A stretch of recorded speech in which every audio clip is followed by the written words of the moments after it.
আমরা আজকে লক্ষ্য করতেছি যে আগে যদি মৌকুফ হয় এখন চাঁদা নেয় ভাই, আগে চাঁদা নিত 100 টাকা, এখন চাঁদা নেয় 200 টাকা। আগের মানুষ আসতে চায় আজকে দেশের মানুষ বুঝতে হয়েছে আওয়ামী লীগ যে আমরা দেশের জনগণকে উদ্বুদ্ধ করতে চাই, আগামী দিনকে উদ্বুদ্ধ করে সামনে নির্বাচনে ইনশাআল্লাহ ইসলাম হুকুমত প্রতিষ্ঠার জন্য আমরা কাজ করতে রাজি আছি ইনশাআল্লাহ।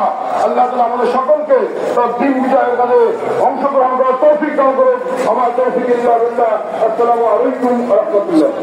সামনে যাইবেন না ঐতিহ্যবাহী নিয়ামতি ইউনিয়নের সম্মানিত চেয়ারম্যান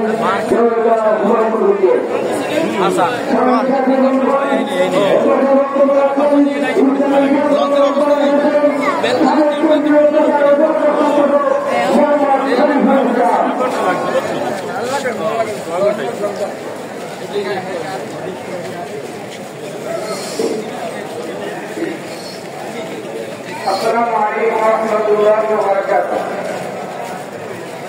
الحمد لله والصلاة والسلام على من لا نبي بعده. أعوذ بالله من الشيطان الرجيم. بسم الله الرحمن الرحيم. اقرأ باسم ربك الذي خلق. خلق الإنسان من علق. اقرأ وربك الأكرم الذي علم بالقلم.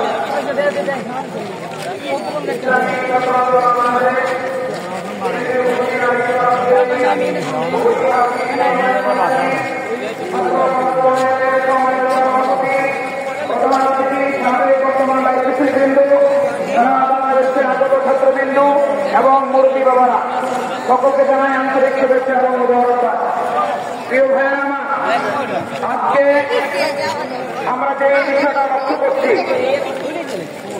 ইসলামী আন্দোলন বাংলাদেশের ছাত্র সংগঠন, ইসলামী ছাত্র আন্দোলন বাংলাদেশ গোটা বিরোধী আন্দোলনে এই প্রথম নয়, সর্বপ্রথম গোটা বিরোধী যখন আন্দোলন হয়েছিল আমরা কেন্দ্রীয় কমিটি ছিলাম, সেই সময় থেকে গোটা বিরোধী আন্দোলনে আমরা সক্রিয় অবস্থান নিয়েছি এবং আলহামদুলিল্লাহ কোনো 3-4 তারিখে নয়, বরং গোটা বিরোধী আন্দোলনের শুরু থেকে নিয়ে সরকার কোটা আন্দোলন পর্যন্ত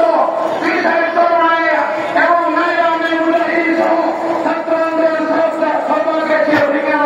আজকে স্পষ্ট ভাষায় বলে দিতে চাই, স্বাধীনতা যুদ্ধের সময় যখন 71 যারা পরাজিত হয়েছে আর যারা বিজয় হয়েছিল, যদি এর পরিবর্তন হতো তাহলে যারা মুক্তিযুদ্ধ হয়ে থাকতো তারা হতো রাজাকার, আর যারা পাকিস্তানের পক্ষ ছিল তারা হয়ে যেত মুক্তিযুদ্ধ। ঠিক আছে ভাই আমার, আজকে 24-এ যারা জীবন বাজি রেখে যুদ্ধ করেছিল এরা যদি পরাজয় বরণ করতো, এ আওয়ামী লীগ টুকরোরা যারা পথবদ্ধ হয়েছে এরা আমাদেরকে রাষ্ট্রদ্রোহী মামলা দিয়ে আজকে ঘরে ঘরে করতে। ঠিক আছে ভাই আমার, ওই আইনার ঘরে আমাদেরকে নিয়ে যেত, আমাদেরকে রাষ্ট্রদ্রোহী মামলা দিয়ে নির্যাতন চালাতে। ঠিক আছে ভাই আমার, কিন্তু দুঃখজনক বিষয় হলো সত্য, রক্ত দিয়েছে কারা, জীবন দিয়েছে কারা, গুম করেছে কাদেরকে, মাফ করে দিচ্ছে কারা, তারা মাফ করছেন। খবরদার উল্টা পাল্টা কথা বলবেন না, বরং ইসলামী ছাত্র আন্দোলন বাংলাদেশ আমাদের যোগ্য নেতৃত্ব আগামী দিনের সফল না নেই তাহলে কিন্তু বারবার আমরা কথা বলবো, আলুর টাকা চাল, ডালের টাকা আলু।